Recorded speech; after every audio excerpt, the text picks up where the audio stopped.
Palpatine did not make decisions in anger. That was the thing most people never understood about him. Anger was a tool, useful in others, dangerous in himself. Every move he made came from a place of absolute cold calculation. Decades of planning, layers within layers, contingencies built on top of contingencies so deep that even his closest servants never saw more than one or two of them at a time. Darth Vader was no exception to that rule. The failures had been accumulating for months. The rebel cell on Lothal, contained, but not destroyed. The intelligence network on Corellia, compromised through Vader's overconfidence in a ground assault that anyone with patience would have known to approach differently. And then the mission on Malachor, where Vader had returned damaged, distracted, and carrying something in his posture that Palpatine recognized immediately. Doubt. Small. Buried deep, but there. Palpatine sat alone in his private chamber the night after Vader's Malachor report and made a calculation he had first run years ago, back when he had initially begun shaping the weapon he kept hidden from everyone, including his own apprentice. The calculation came out the same way it always did. Vader was becoming a liability. Not immediately, not completely, but the trajectory was clear to anyone willing to read it honestly. An apprentice who had begun questioning, even quietly, even privately, was an apprentice already walking a road that led somewhere Palpatine could not afford to follow. He rose from his chair, moved to a sealed access panel behind the far wall, and entered a code that had never been shared with another living being. The file that opened contained a single name, a single asset. Trained in absolute secrecy over years, shaped from the ground up to be everything Vader was, and designed specifically to exploit every weakness Vader had. Palpatine read through the activation protocol slowly, thoroughly, the way a craftsman inspects a tool before trusting it with a job that cannot afford mistakes. Then he closed the file, sent one encrypted transmission, and returned to his throne to wait.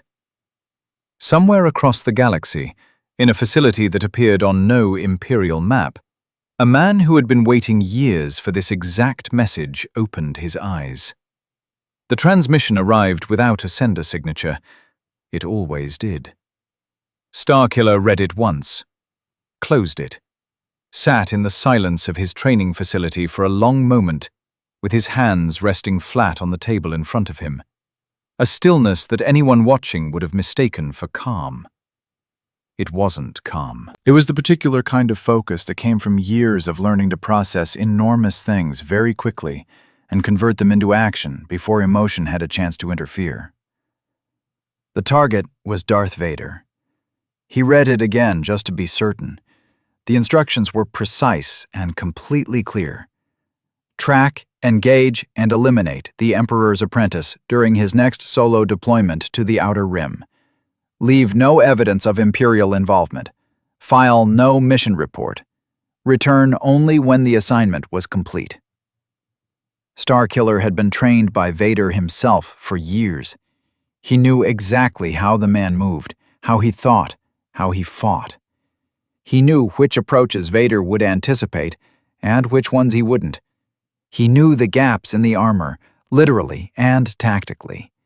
He knew the hesitations that crept in during extended engagements and the moments of absolute cold efficiency that made Vader the most dangerous combatant in the galaxy. He also knew that knowing all of that and actually surviving a fight with Darth Vader were two very different things. He spent 3 days preparing, not out of fear. Preparation was simply what professionalism looked like.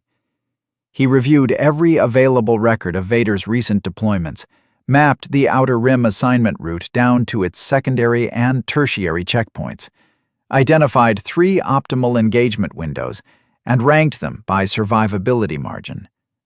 The margins were not comfortable. On the 4th morning, he packed light, the way he always packed for missions where extra weight was a liability, and walked to his ship without looking back at the facility that had been the only home he had ever known. At the boarding ramp, he stopped. Not from doubt. He had been built specifically to not have doubts. But something in the transmission had sat at the back of his mind since the moment he read it. A single detail, so small he almost dismissed it. The Emperor had not asked for confirmation of receipt. He had never done that before. Starkiller filed it away and stepped onto the ship. He would understand why later, when it was almost too late. Vader felt it on the second day of his Outer Rim deployment. Not a sound, not a visual, just a pressure at the edge of his awareness. The particular quality of attention that the Force carried when something with real power was pointing itself in your direction from a careful distance. He had felt it before, from Jedi, from Inquisitors testing their limits, from enemies who believed distance made them invisible. He swept the surrounding systems through the Force the way another man might scan a tree line with his eyes. Slow, methodical, deliberately calm. And there it was. A signature he knew. One he had spent years shaping personally, pushing it harder and further than it wanted to go, filing off every hesitation, every weakness, every moment of instinct that didn't serve the mission. He had built that signature the way a craftsman builds a blade, with patience, with precision, with complete confidence in his own work. He stood at the viewport of his ship for a long moment and processed what that meant. Palpatine had activated him. Vader ran the tactical picture quickly and efficiently, the way he ran everything, stripping out emotion, keeping only the useful information. Starkiller's known capabilities, his preferred engagement approaches, the specific techniques Vader himself had drilled into him over years of training sessions that now, in retrospect, felt like exactly what they were. Preparation. For this. He was not concerned. That was the honest truth of it. He had created Starkiller. He understood exactly what the asset was capable of because he had personally defined those limits. An apprentice, no matter how capable, did not exceed the master who shaped him. That was simply the nature of the relationship. What he did not account for was the years of additional training that had happened after he last saw the asset. The modifications, the refinements, the very specific education in exploiting every tactical habit Vader had ever demonstrated during those training sessions. Palpatine had been thorough. Vader set new coordinates and began preparing for the engagement with the focused efficiency of a man who had survived everything the galaxy had thrown at him for 2 decades. He was ready. He was certain. He was wrong about one thing, and it was the most important thing. Starkiller wasn't coming to fight the way Vader had taught him. He was coming to fight the way Vader had never expected anyone to fight him. They met on Ziost, a dead world. No civilians, no witnesses, no infrastructure worth protecting or destroying. Just cracked black rock under a pale, colorless sky, and a wind that moved through the ruins of ancient structures like something that had been grieving for centuries. Starkiller chose the location deliberately. Open ground favored Vader's raw power. Ruins meant cover, vertical movement, and unpredictable geometry, all of which favored speed and precision over strength. He had spent 3 days selecting it, and another day positioning himself before Vader's ship even broke atmosphere. Vader walked out of his shuttle alone.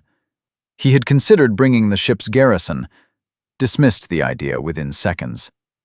Whatever this was, whatever Palpatine had set in motion, it would be resolved between 2 people. Filling the field with soldiers would only produce casualties that served no purpose. He ignited his saber, before Starkiller stepped out of the ruins. Red against red. The two blades painted the gray air between them in long, overlapping shadows. For a moment, neither of them moved. Then Starkiller came fast, faster than Vader had anticipated, moving in a lateral pattern that exploited exactly the sightline limitation on Vader's left that he had clocked during training sessions years ago and filed away for exactly this purpose. The first exchange lasted 4 seconds and covered 30 feet of broken ground. Neither landed a clean strike. Both absorbed the measure of the other with the professional efficiency of fighters who did not waste motion. They separated. Reset. The second exchange was longer, harder. Starkiller pushed combinations that had no business working against someone of Vader's caliber, and some of them nearly did. Vader countered with pure, overwhelming force pressure that should have ended the fight in the first application, and it didn't. 3 minutes in, Vader was bleeding from a cut across his left forearm. That had not happened in years.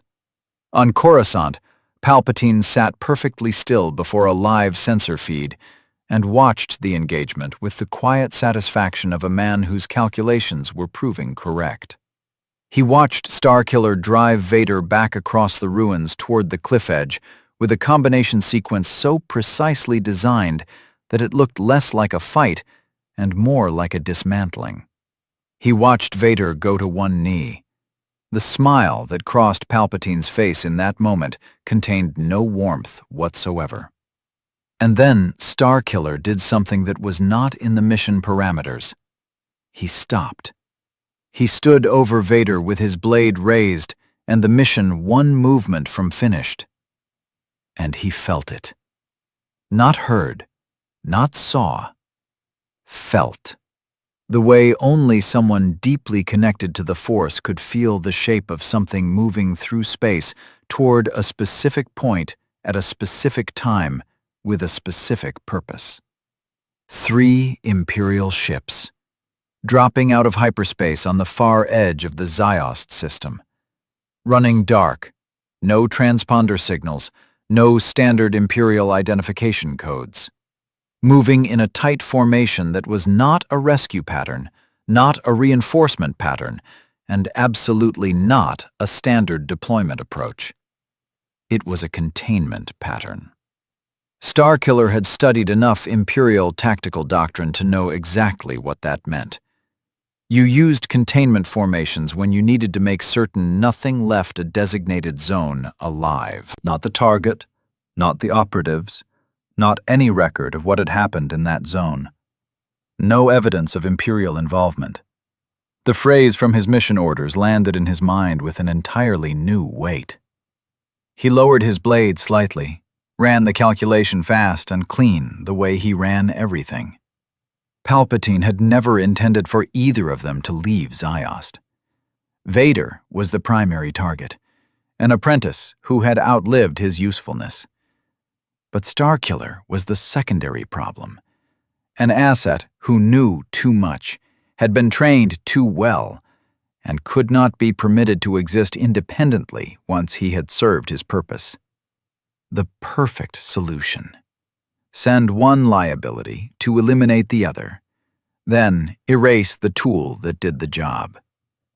Clean, efficient, completely Palpatine. Vader was watching him from one knee, damaged, breathing hard, but eyes fully alert behind the mask, reading the shift in Starkiller's posture with the precise attention of a man who had survived by reading rooms correctly for 20 years. "You felt them," Vader said. It wasn't a question. 3 ships, Starkiller said. Containment formation, 8 minutes out. Silence stretched between them across the broken black rock. 2 men who had just been trying to kill each other, standing on the edge of a cliff, doing the same math at the same time. "He sent you to eliminate me," Vader said slowly. "And then sent them to eliminate you." "Yes," Starkiller said.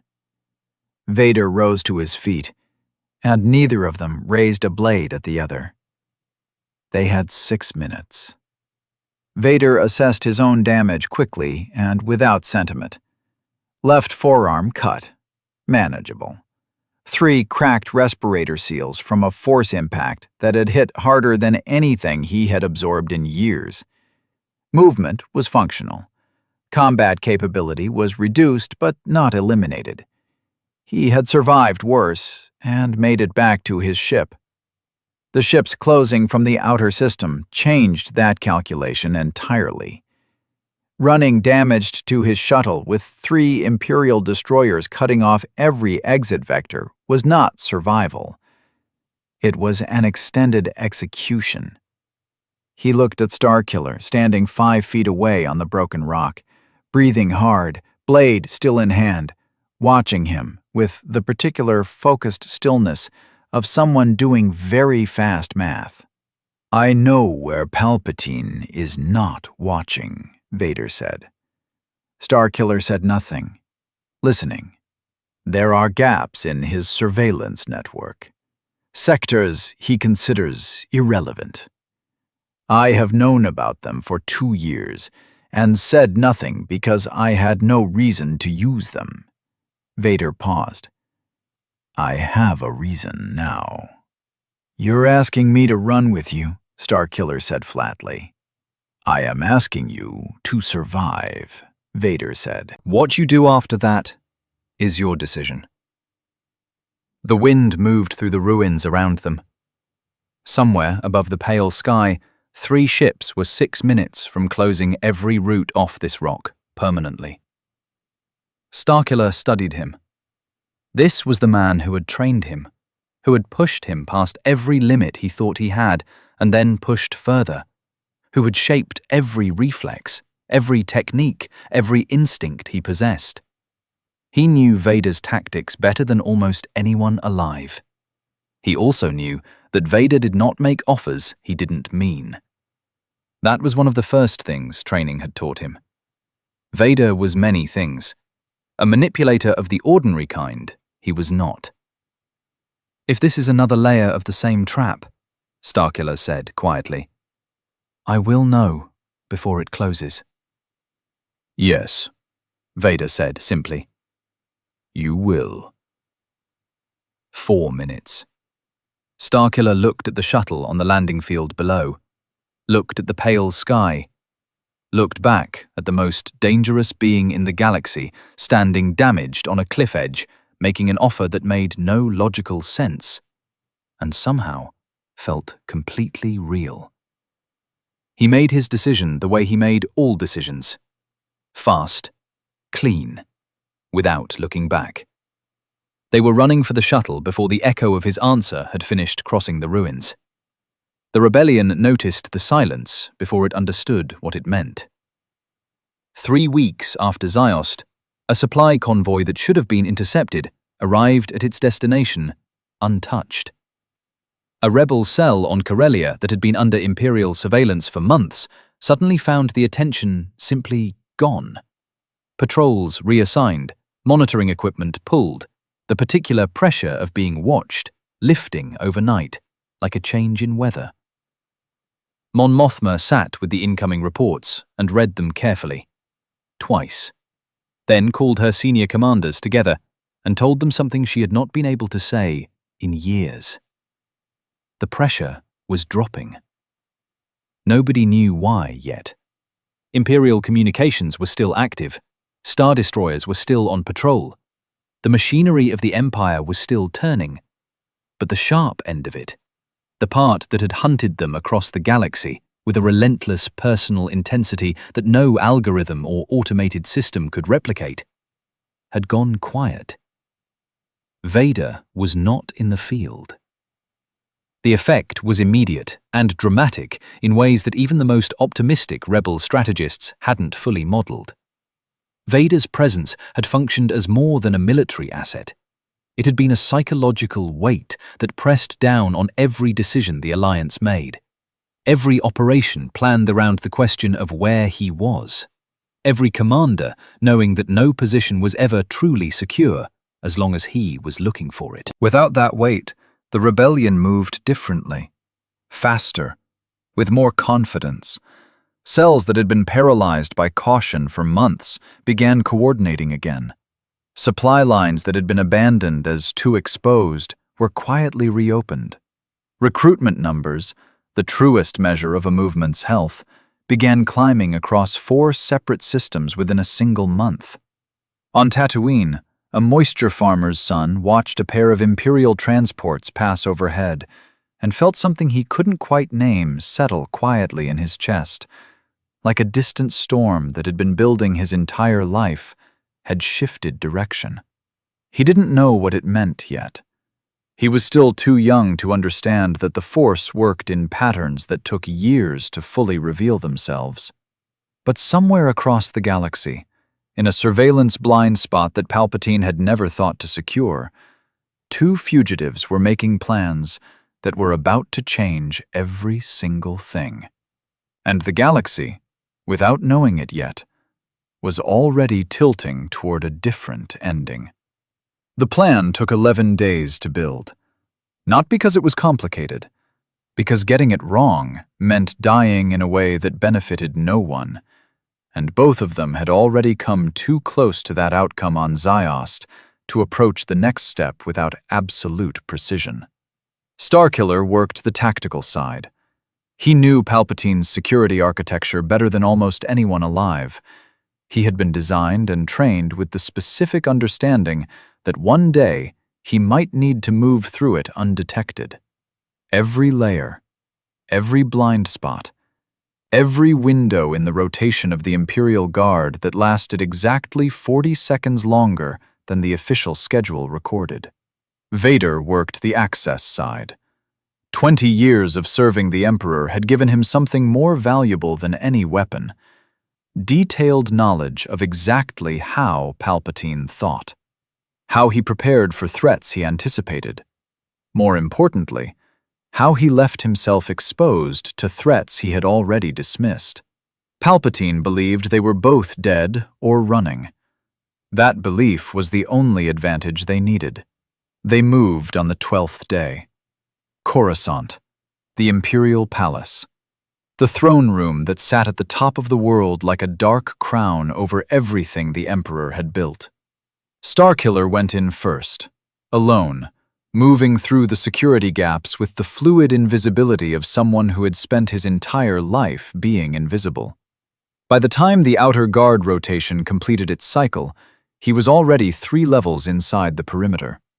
Vader came through the main approach, loudly, deliberately, the way a man walks toward something he has been building toward for 20 years and is finally done pretending otherwise. Palpatine was on his throne when the doors opened. He looked at Vader, looked beyond him, processed the situation with the cold speed of the most calculating mind in the galaxy. For the first time in as long as anyone could remember, the Emperor was 1 move behind. Starkiller stepped from the shadows to Palpatine's left. The old man looked between them, the weapon he had built and the apprentice he had broken, standing on the same side of the room for the first and last time. Something crossed his face that he would never have permitted anyone to see under any other circumstance. Imposs. He didn't finish the word.